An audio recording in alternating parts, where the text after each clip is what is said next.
Assalamualaikum warahmatullahi wabarakatuh.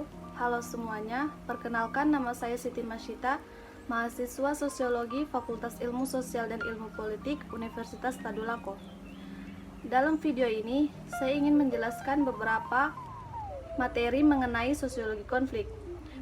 Video ini bertujuan untuk memenuhi tugas final mata kuliah sosiologi konflik itu sendiri. Teori konflik. Pengertian teori konflik. Teori adalah seperangkat pernyataan-pernyataan yang secara sistematis berhubungan atau sering dikatakan bahwa teori adalah sekumpulan konsep, definisi, dan proposisi yang saling kait-mengait yang menghadirkan suatu tujuan sistematis atas fenomena yang ada dengan menunjukkan hubungan yang khas di antara variabel-variabel dengan maksud memberikan eksplorasi dan prediksi. Teori harus mengandung konsep, pernyataan atau statement, definisi, baik itu definisi teoritis maupun operasional, dan hubungan logis yang bersifat teoritis dan logis antara konsep tersebut. Dengan demikian, dapat dikatakan bahwa dalam teori di dalamnya harus terdapat konsep, definisi, dan proposisi. Hubungan logis di antara konsep-konsep, definisi-definisi, dan proposisi-proposisi yang dapat digunakan untuk eksplorasi dan prediksi. Suatu teori dapat diterima dengan dua kriteria pertama, yaitu kriteria ideal dan kriteria pragmatis. Konsep secara etimologis adalah pertengkaran, perkelahian, perselisihan tentang pendapat atau keinginan atau perbedaan, pertentangan berlawanan dengan atau berselisih dengan.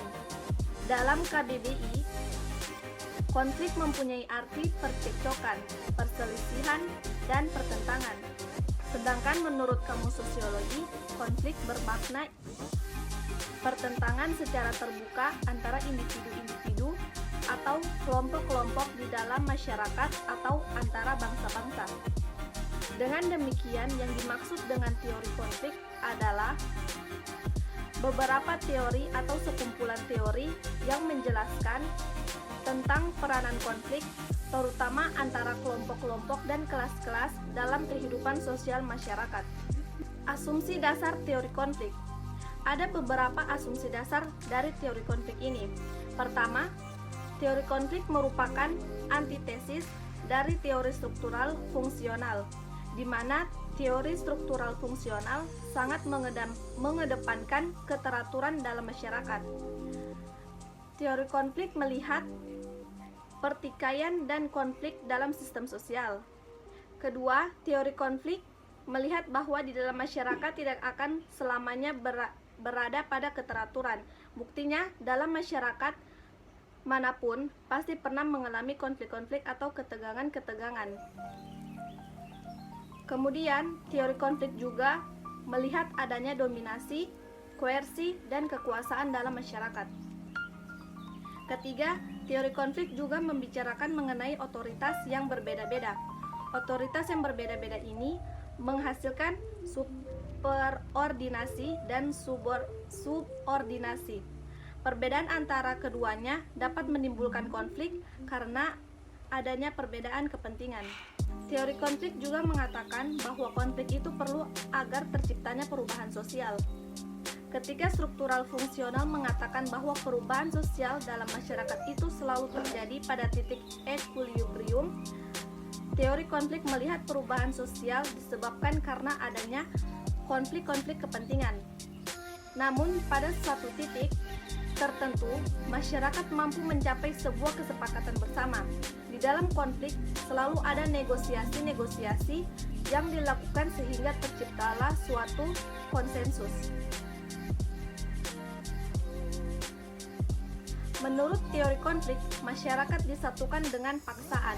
Maksudnya, keteraturan yang terjadi di masyarakat sebenarnya karena adanya paksaan atau koersi.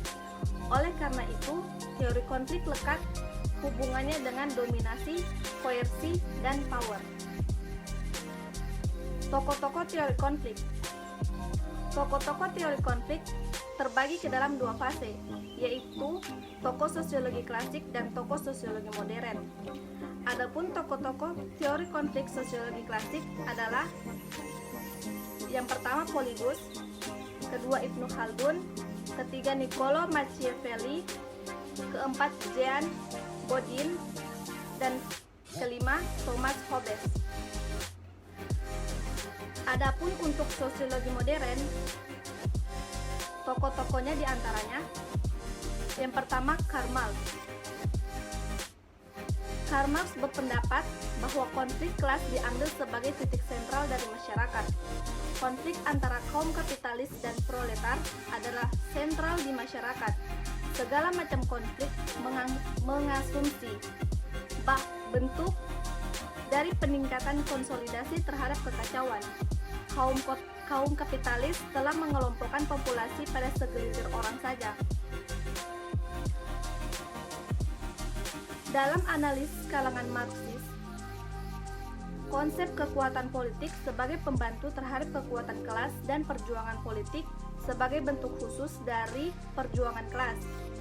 Struktur administratif negara modern adalah sebuah komite yang mengatur urusan sehari-hari kaum borjuis. Sebuah bagian dari produksi umum membuat jalan masa depan bagi konflik-konflik ini. Hal itu memperkirakan bahwa kelas menengah pada akhirnya akan hilang. Pedagang, perajin masuk ke dalam golongan proletar, sebab modal kecil tidak dapat bersaing dengan modal besar. Sehingga proletar direkrut dari semua kelas populasi. Kedua, Louis Althusser. Konflik dapat merupakan proses yang bersifat instrumental dalam pembentukan, penyatuan, dan pemeliharaan struktur sosial. Konflik dapat menempatkan dan menjaga garis batas antara dua atau lebih kelompok. Konflik dengan kelompok lain dapat memperkuat kembali identitas kelompok dan melindunginya agar tidak lebur ke dalam dunia sosial sekelilingnya.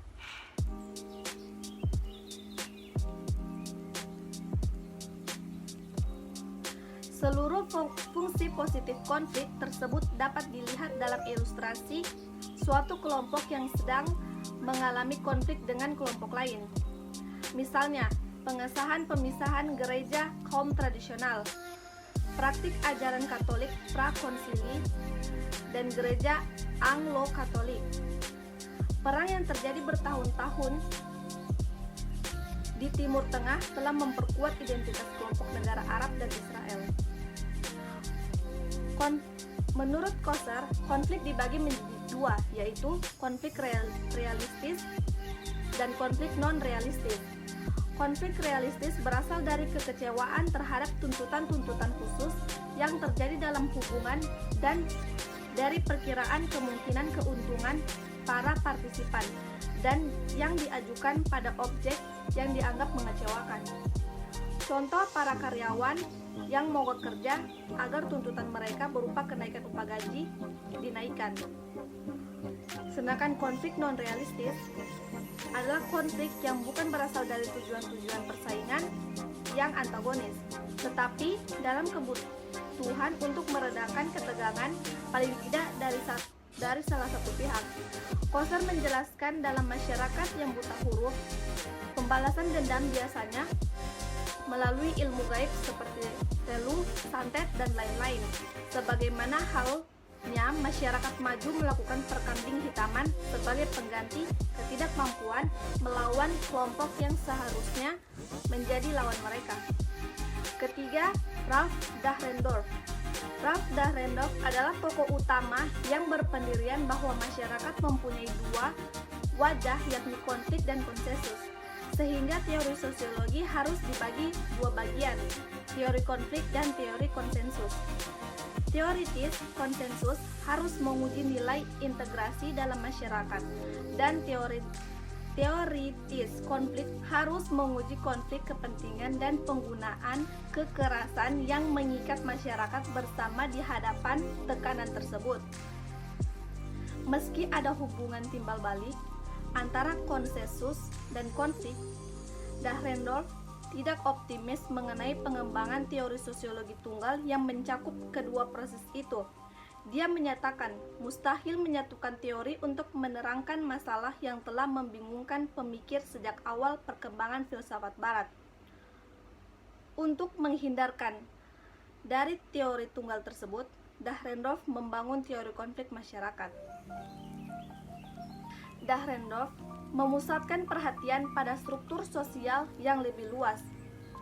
Inti tesisnya adalah gagasan bahwa berbagai posisi dalam masyarakat mempunyai kualitas otoritas yang berbeda. Otoritas tidak terletak di dalam diri individu, tetapi dalam posisi. Otoritas yang melekat pada posisi adalah unsur kunci dalam analisis Dahrendorf.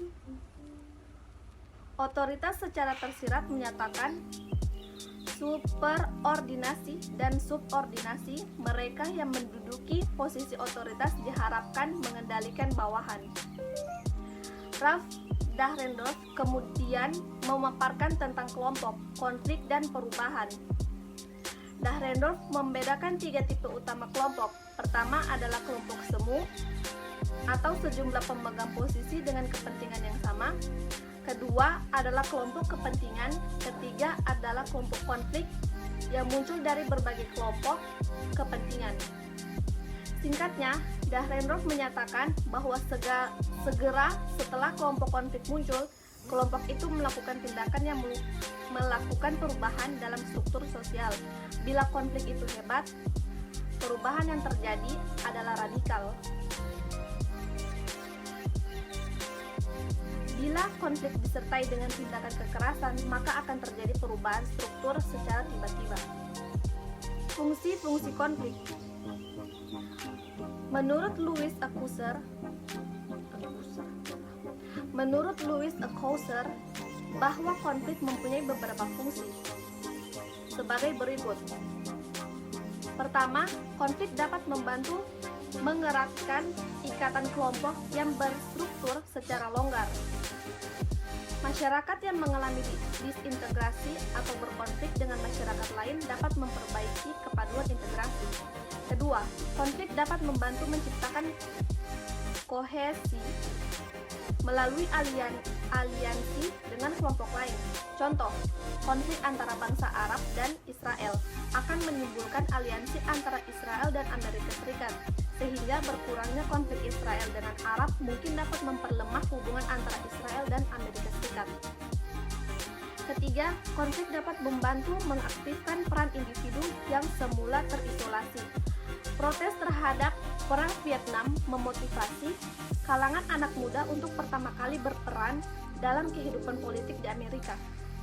Dengan berakhirnya konflik Vietnam, muncul kembali semangat apatis di kalangan pemuda Amerika. Dan yang terakhir, konflik juga dapat membantu fungsi komunikasi. Sebelum konflik, kelompok-kelompok mungkin tidak percaya terhadap posisi musuh mereka. Tetapi akibat konflik, posisi dan batas antara kelompok ini sering menjadi diperjelas. Oleh karena itu, individu bertambah mampu memutuskan untuk mengambil tindakan yang tepat dalam hubungan dengan musuh mereka. Konflik juga memungkinkan pihak yang bertikai menemukan ide yang lebih baik mengenai kekuatan relatif mereka dan meningkatkan kemungkinan untuk saling mendekati atau saling berdamai. Itulah tadi penjelasan singkat mengenai teori sosiologi konflik. Apabila ada kekurangan dalam pengucapan maupun materi yang masih kurang, mohon dimaafkan. Sekian, wassalamualaikum warahmatullahi wabarakatuh.